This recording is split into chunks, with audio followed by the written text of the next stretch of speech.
Go back to your party, David. Enjoy your night.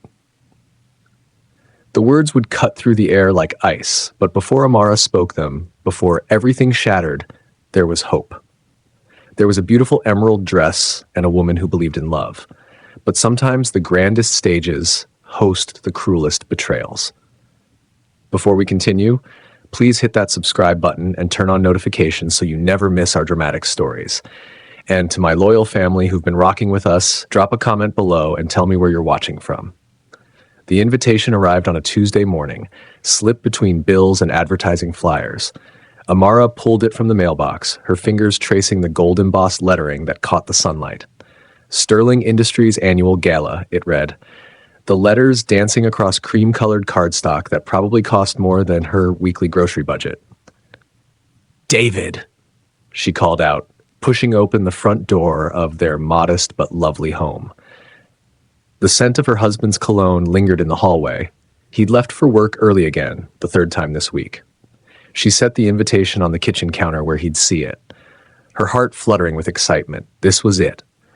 The biggest event of the year for Sterling Industries, the company where David had climbed from junior analyst to senior project manager in just 5 years. She'd watched him work late nights, skip dinners, sacrifice weekends.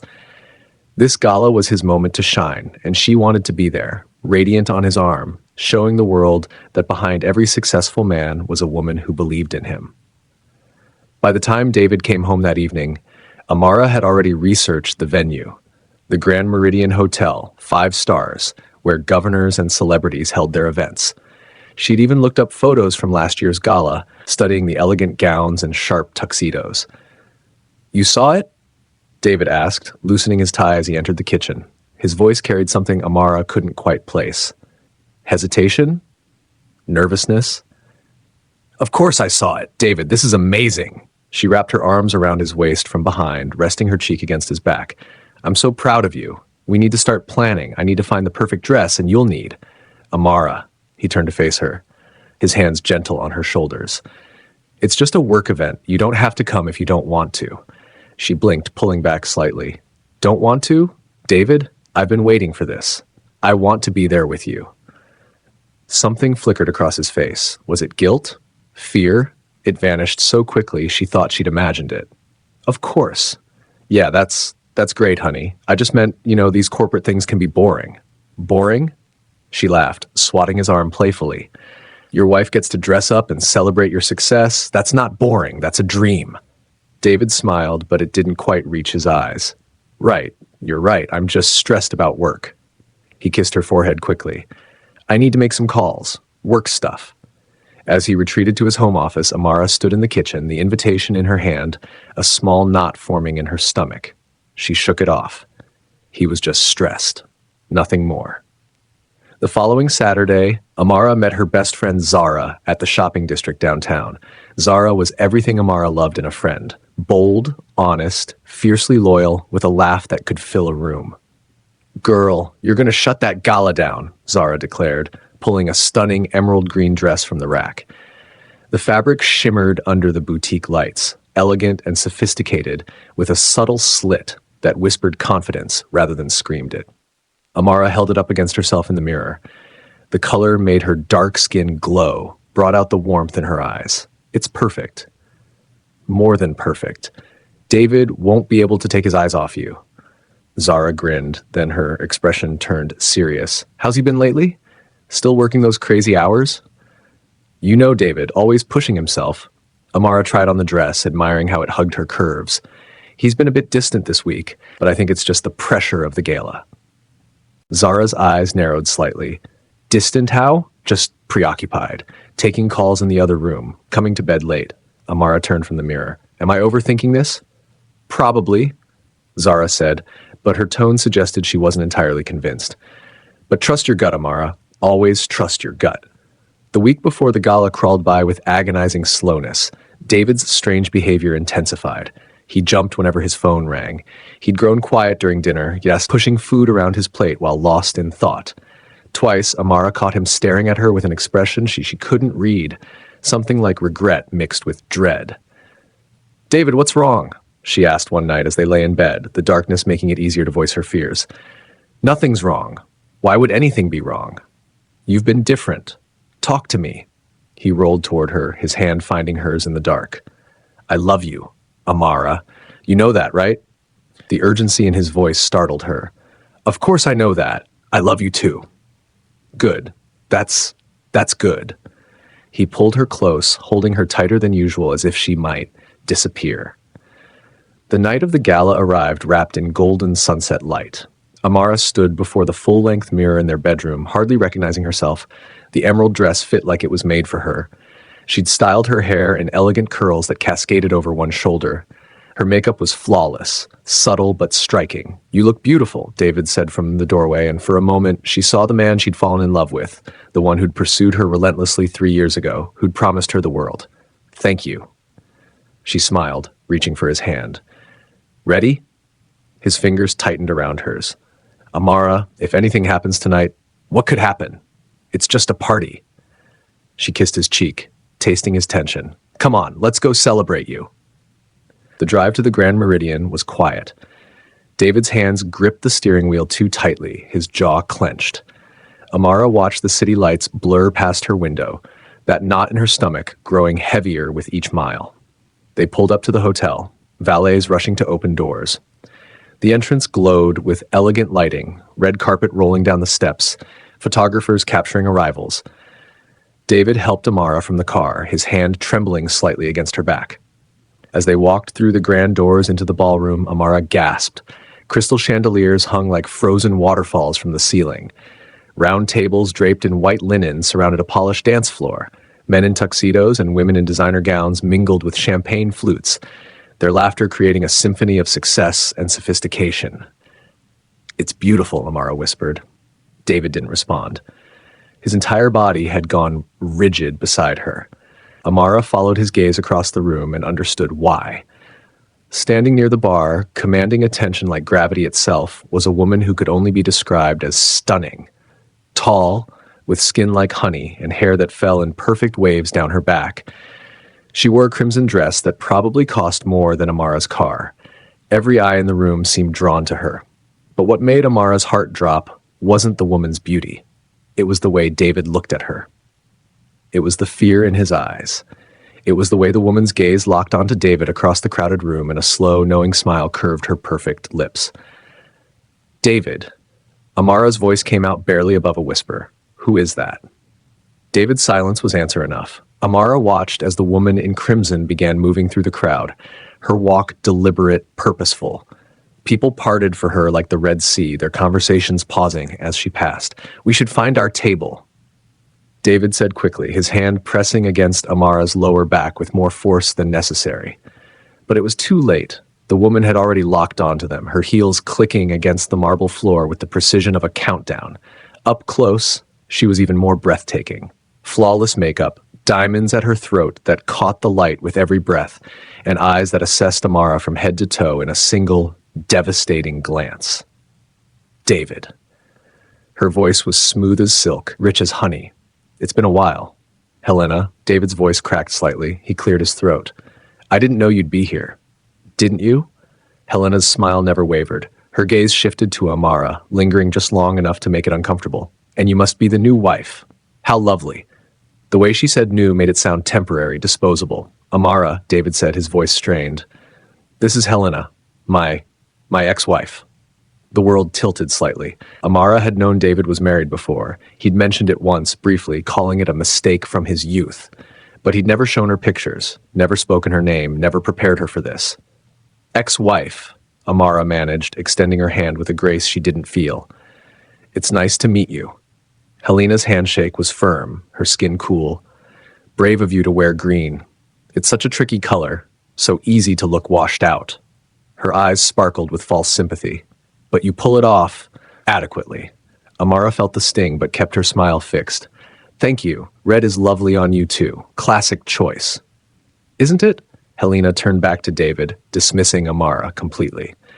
I was just thinking about that conference in Miami, remember? When we presented the Richardson project together, we made such a good team. David shifted uncomfortably. That was a long time ago, Helena. 5 years isn't that long. Sometimes it feels like yesterday. Her laugh was musical, practice. Remember how we'd stay up all night perfecting presentations? You'd always say I was the only one who understood your vision. Amara stood there, invisible, as Helena wove memory after memory, each one a small blade designed to cut. David's face grew redder with each anecdote. But he didn't stop her. He didn't defend Amara. He just stood there, trapped between his past and present. Well, Helena finally said, glancing at a diamond-encrusted watch, I should mingle. But David, they're playing our song later, you know, the one from our wedding. The DJ is a friend.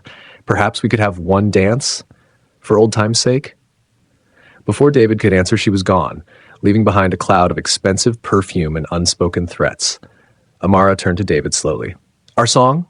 It's not. Amara, listen. How long were you married? 4 years, but 4 years. Amara's voice was deadly calm.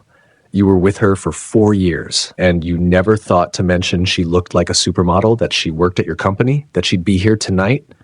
I didn't know she'd be here. She moved to the Boston office 2 years ago. I thought, you thought what, David? That I wouldn't notice? That I wouldn't feel like a fool standing there while she reminisced about your life together? David reached for her hand, but Amara pulled away. Can we not do this here? Please. Amara looked around at the glittering crowd, at the people who'd watched that entire exchange with barely concealed interest. Her humiliation was already their entertainment. Fine, she said. Let's find our table. Dinner was torture. Their table included David's colleagues and their spouses, all of whom seemed to know Helena. The conversations kept circling back to her promotion, her latest project, success, her impeccable taste. She's really blossomed since the divorce. One wife said, not bothering to lower her voice, some women just get better with age. Amara picked at her salmon, each bite tasting like ash. David tried to engage her in conversation, but she responded in monosyllables. Across the room, she could see Helena holding court at another table, laughing, radiant, completely at ease. The dinner plates were cleared, the lights dimmed, music filled the ballroom as couples began moving to the dance floor. Then she heard it, a slow, romantic melody that made David's entire body tense beside her.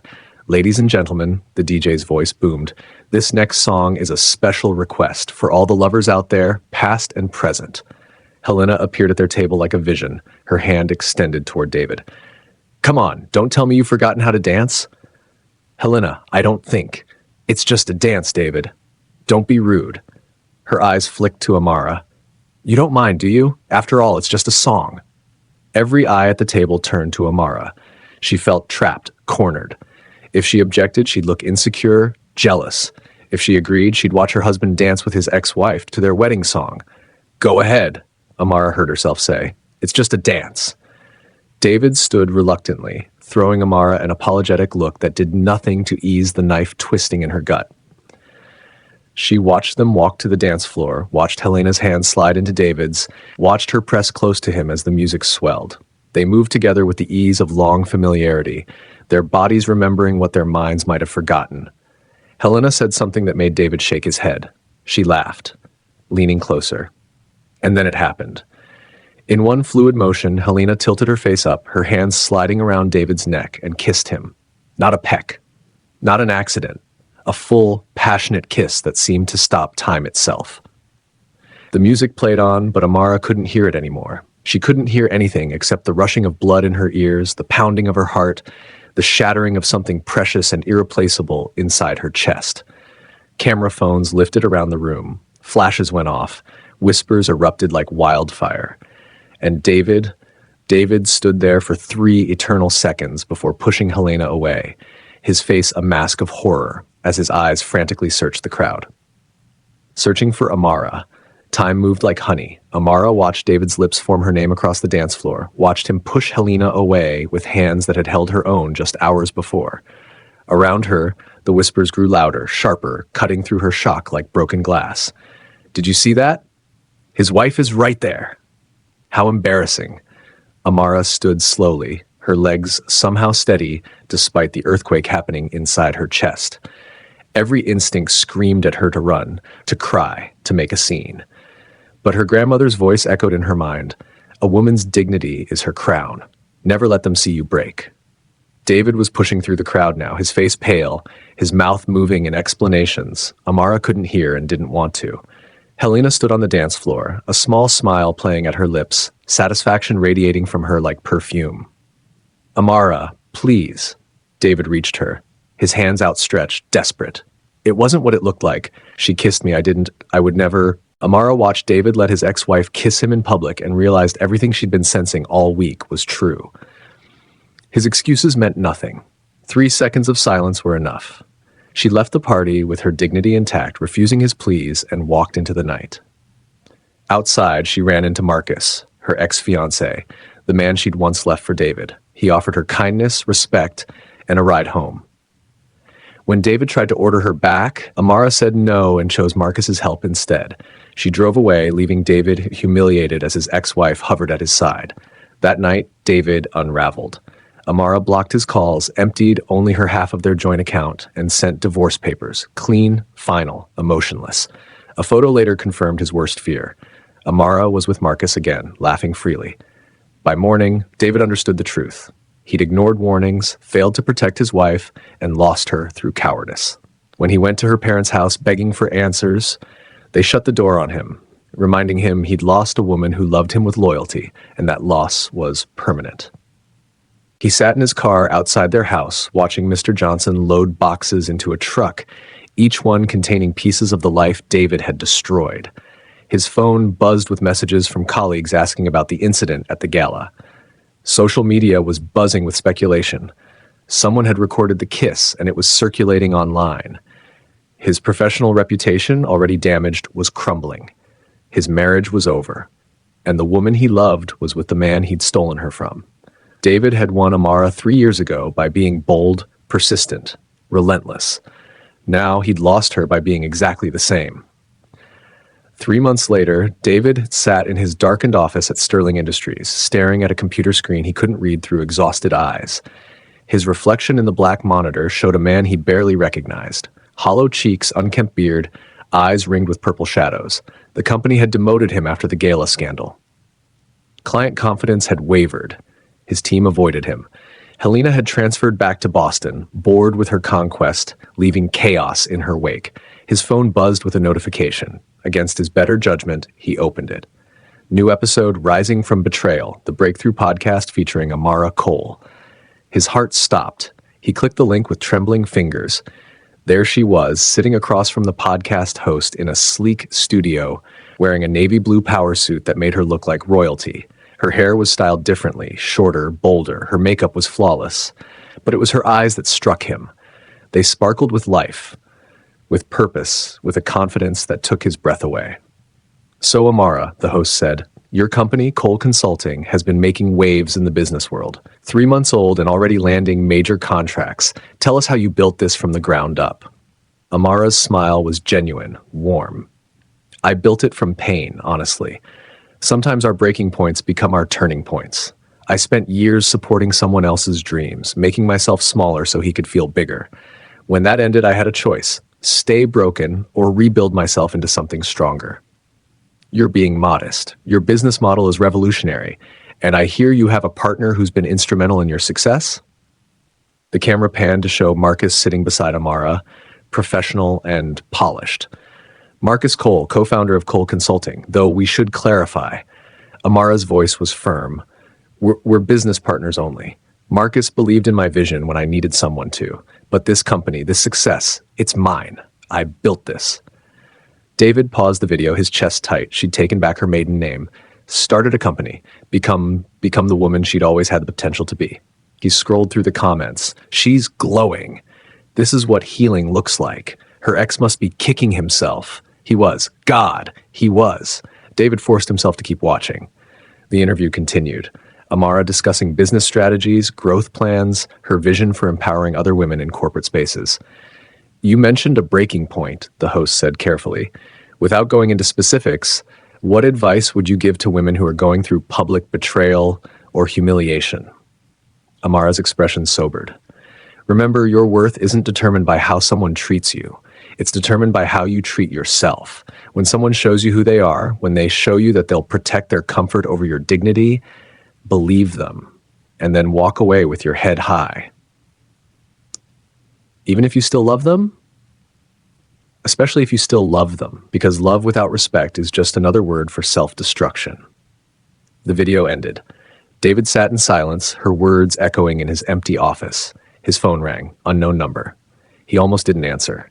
David Sterling, a professional voice, crisp and efficient. Speaking. This is Claire Morrison from Westbrook Consulting. We're hosting a business launch party next Friday for Cole Consulting. We're inviting key industry figures, and despite recent circumstances, your expertise in project management has been noted. We'd like to extend an invitation. David's hand tightened around the phone. Cole Consulting? Amara's company? Yes, sir. Miss Cole specifically requested you be invited. There was a pause.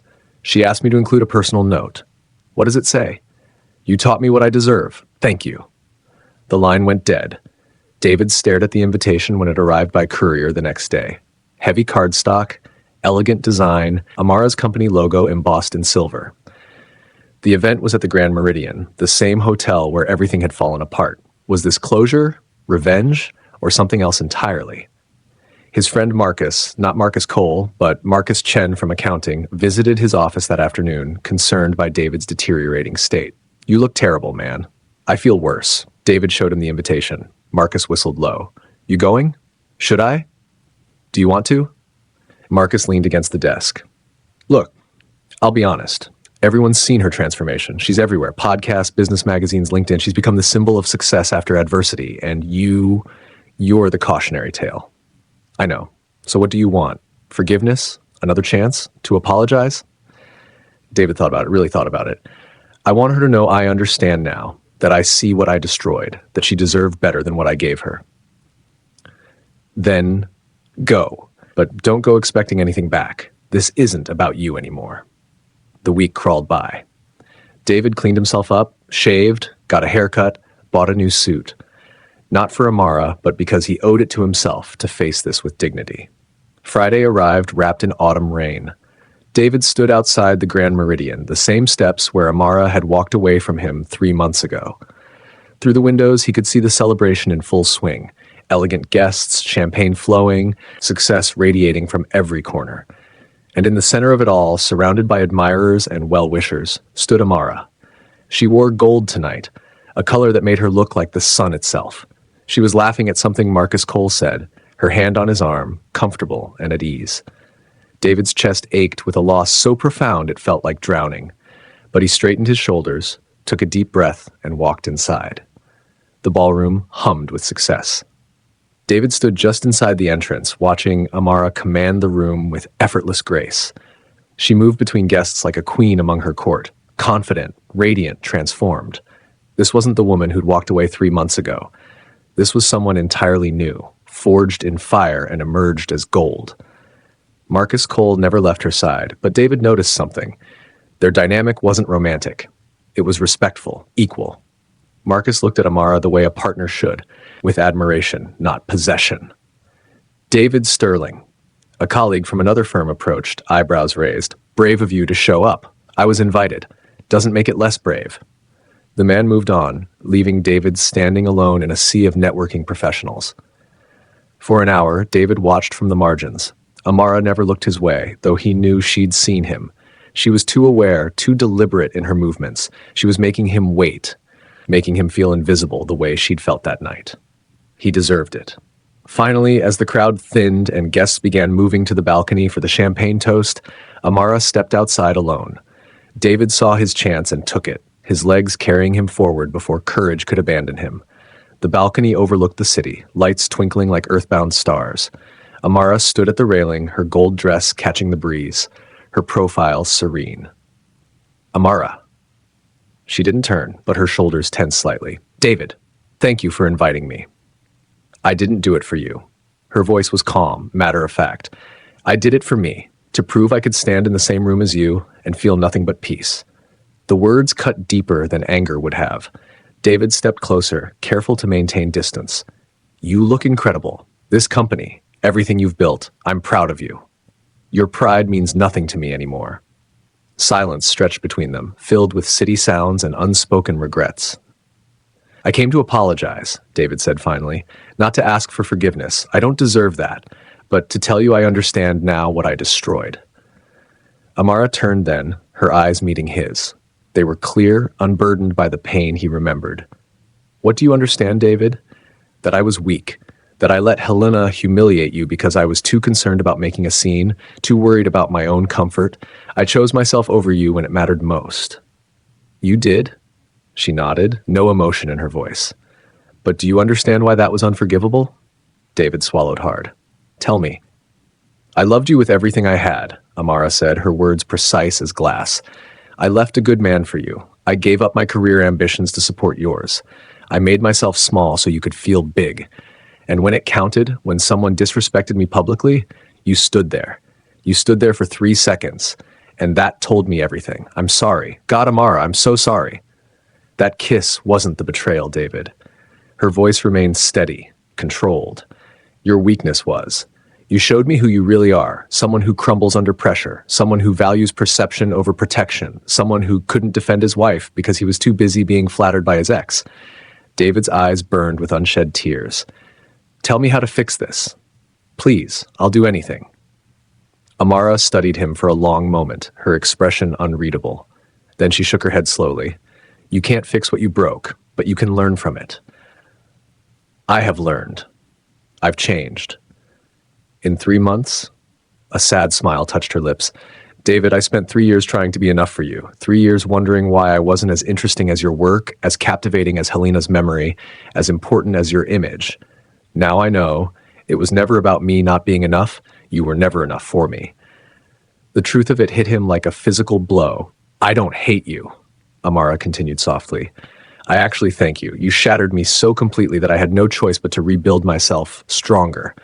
This company, this life, this woman standing before you, she only exists because you destroyed who I was before. Amara, some mistakes cost you everything, David. That's not cruelty. That's consequence." She turned back to the city lights. "I hope you find someone who makes you want to be brave, but it won't be me. Not in this lifetime." Marcus appeared at the balcony entrance. "Amara, they're ready for your speech." She nodded, then looked at David one final time. "Goodbye, David. I mean that, good and bye."